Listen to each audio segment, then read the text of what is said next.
8ல் குரு பார்ப்பதனால் மரண பயம் நீங்கி நிம்மதியாக தூங்குறது, எதிரிகளை வெல்வது, லக்ஷ்மி கடாட்சம் காணுவது. 8ஆம் இடம்னா லக்ஷ்மி கிடைக்கும்.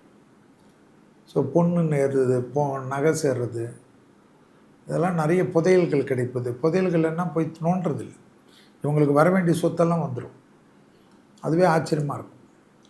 நிறைய ஆத்ம ரீதியாக அற்புதங்கள், ஏற்றங்கள், சந்தோஷங்கள், தொடர்ச்சியாக இருந்த மனத்தாங்கல்கள் தீர்வது, யோக பலத்தை அதிகமாக பெறுவது, இழுபறியாக இருந்த சங்கடங்கள் தீர்வது, இதெல்லாம் வேறு என்ன வேணும்?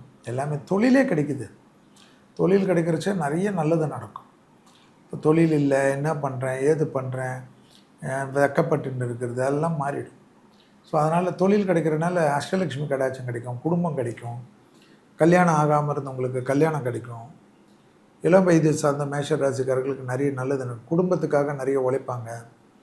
உங்களை நிறைய புறம் பேசுகிறவங்களாம் வெளியில் போயிடுவாங்க, கஷ்டத்தில் மாட்டிப்பாங்க, எதிரிகளை ஜெயிக்கக்கூடிய அமைப்பு ஏற்படும், வாகனத்தில் அதிகமாக நன்மது. ஸோ எல்லாமே பாசிட்டிவெல்லாம் நிறைய பார்க்கலாம். தாய் வழி உறவு, தந்தை வழி உறவுடன் மட்டும் கவனமாக இருக்கும். பெரியவர்களுடைய தேக ஆரோக்கியம் சிறிது கவனம்.